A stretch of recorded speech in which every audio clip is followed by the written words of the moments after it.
Shalom, shalom, bien-aimés de Dieu. Demeurez tous bénis dans le puissant et glorieux nom de notre Seigneur Jésus-Christ. Je suis votre serviteur, le pasteur Israël Eli. Je bénis Dieu pour la grâce que Dieu m'a accordée de pouvoir être à son service. Car je sais que ce n'est pas un mérite, mais c'est une grâce qui m'a été accordée. À cela, je ne cesse de dire merci à Dieu pour ce qu'il fait pour moi. Et dans ces derniers temps, vous connaissez tous la nouvelle dont je veux parler, c'est le décès de Maman Blanche, l'épouse du pasteur Marcelo Tunasi. Cette servante de Dieu, je ne la connais pas particulièrement, je ne l'ai jamais vue. Je ne peux que de temps en temps la voir sur la chaîne du ministère de la Compassion. Le pasteur Marcelo, je le suis bien de temps en temps et c'est un homme de Dieu que j'apprécie beaucoup. Je pourrais dire en d'autres termes, c'est comme un père pour moi parce qu'au travers de ses enseignements, j'ai aussi été béni. Et donc, lorsque nous avons entendu la nouvelle du décès, vraiment, plus particulièrement, moi, ça m'a choqué. Ça m'a choqué. J'ai eu une forte migraine qui a duré près de 2 jours. Pareil pour mon épouse. Et par la suite, on s'est ressaisi. Et aujourd'hui, j'étais en train de prier, se poser la question beaucoup concernant les enfants et l'homme de Dieu, vraiment demander à ce que vraiment le Seigneur vienne en aide à son serviteur, car ce n'est pas facile. Et aujourd'hui, je priais, à peine 30 minutes de cela, je priais, moins de 30, je pourrais dire 10 minutes de cela, je priais. Et ça m'est venu de prier encore pour son serviteur. Je disais, Seigneur, souviens en aide à ton serviteur. Bon, je vais être bref. Le temps que j'ai prié, je priais pour l'homme de Dieu, le pasteur Marcelo Tunasi, afin qu'il puisse traverser réellement cette vallée. Et l'Esprit de Dieu m'a éclairé sur certaines choses. Et à cela, je ne vais pas me taire. C'est très important que je puisse partager cela afin que ceux qui ignorent ne puissent pas tomber dans ce piège-là. L'Esprit de Dieu m'a fait savoir que certaines personnes vont accuser l'homme de Dieu. Certaines personnes vont juger le pasteur Marcelo.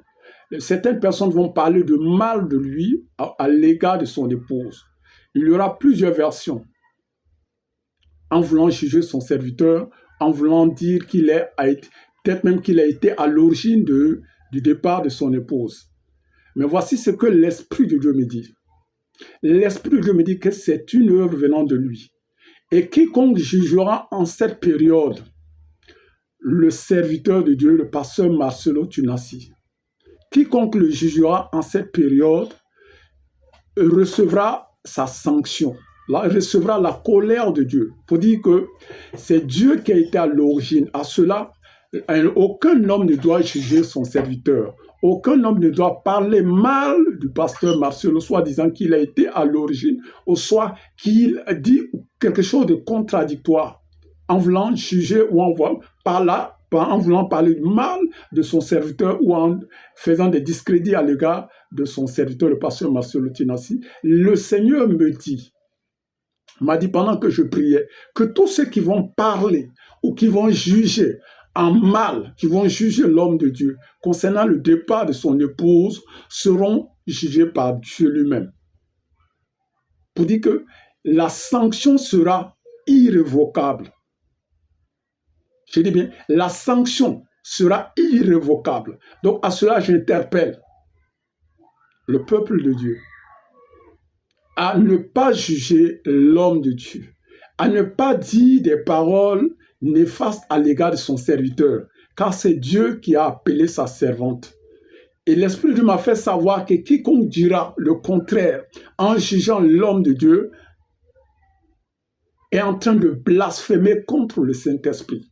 Le Seigneur m'a fait savoir que toute personne qui jugera en ce jour le pasteur Marcelo Tunasi du fait qu'il traverse cette période en disant ceci ou il a été victime ou en d'autres termes ou quoi que ce soit, en parlant mal de son serviteur, du fait que son épouse est décédée, cette personne recevra la sanction de Dieu.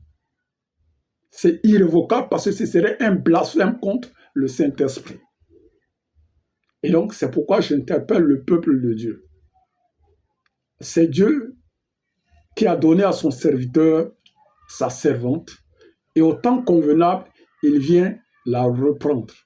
Et à cela, si nous ne pouvons pas prier pour que Dieu fortifie son serviteur, le mieux est que nous nous taisons, afin de ne pas voir la colère de Dieu s'abattre sur nous et peut-être même sur notre maison. Donc, c'est le message que j'avais à donner au peuple de Dieu, que ceux qui ont des oreilles entendent la parole et qu'ils la gardent afin qu'ils soient bénis au nom de Jésus. Que Dieu vous bénisse et qu'il vous accorde sa faveur. Ma prière est que Dieu donne plus de force à son serviteur afin d'aller de l'avant car la marche est encore longue. Que Dieu vous bénisse et excellente journée. Shalom. À bientôt.